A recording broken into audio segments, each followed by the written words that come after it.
Les damos la cordial bienvenida a este espacio de reflexión. 5 de julio. Del Evangelio según San Mateo. En aquel tiempo Jesús vio a un hombre llamado Mateo sentado a su mesa de recaudador de impuestos y le dijo: «Sígueme». Él se levantó y lo siguió. Después, cuando estaba a la mesa en casa de Mateo, muchos publicanos y pecadores se sentaron también a comer con Jesús y sus discípulos. Viendo esto, los fariseos preguntaron a los discípulos: «¿Por qué su maestro come con publicanos y pecadores?». Jesús los oyó y les dijo: «No son los sanos los que necesitan de médico, sino los enfermos. Vayan pues y aprendan lo que significa: yo quiero misericordia y no sacrificios. Yo no he venido a llamar a los justos, sino a los pecadores». Palabra del Señor. Gloria a ti, Señor Jesús. Amós era natural de Tecoa, situado a unos 17 kilómetros al sur de Jerusalén y a 9 kilómetros de Belén. Por tanto, aunque predicase en el reino del norte, era del sur. En cuanto a su profesión, el título del libro lo presenta perteneciente al grupo de los pastores, y él mismo se consideraba vaquero y cultivador de sicomoros. A este hombre sin relación alguna con la profecía, Dios lo envía a profetizar a Israel. Se trata de una orden imperiosa a la que no puede resistirse. Ruge león. ¿Quién no teme? Habla el Señor. ¿Quién no profetiza? El título del libro, situado en la actividad de los reinados de Osías y de Judá y de Jeroboam II de Israel, después de una década, los de la decadencia, las circunstancias internacionales favorables permitieron al reino del norte una prosperidad desconocida hasta entonces. Sin embargo, este bienestar oculta una descomposición social.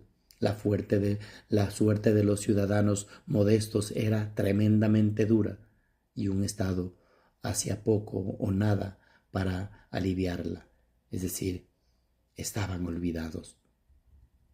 En la lectura de hoy es un oráculo profetizado por Amós que comienza con el verbo escuchen, haciendo referencia a todo aquello que cometen injusticias, concretamente en el ámbito del comercio.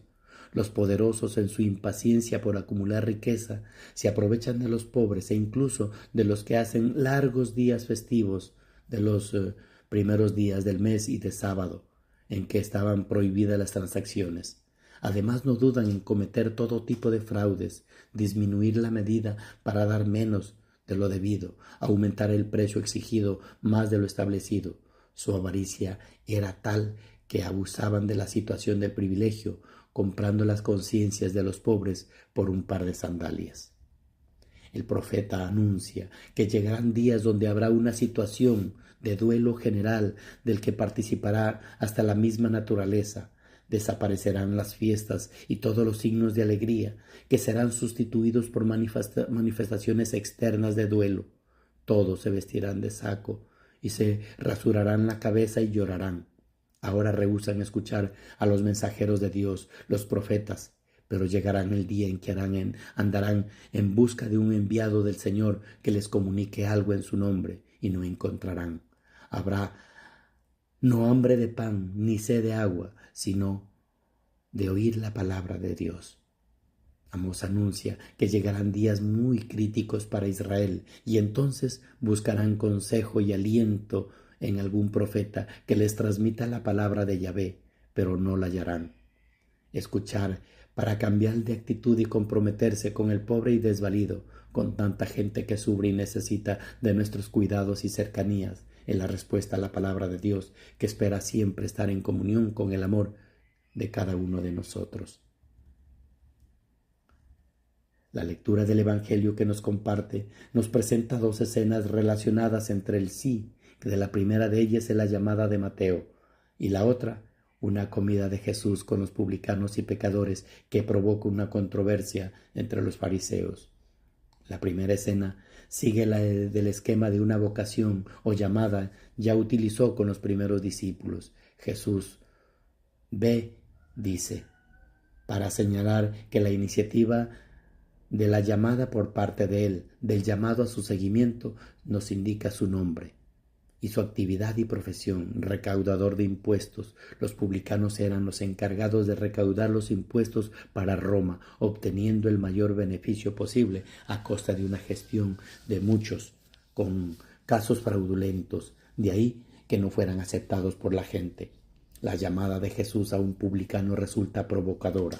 El imperativo, sígueme, en presente está indicando una acción continua, no de un momento específico, sino que Jesús lo está invitando a un discipulado más duradero para toda la vida.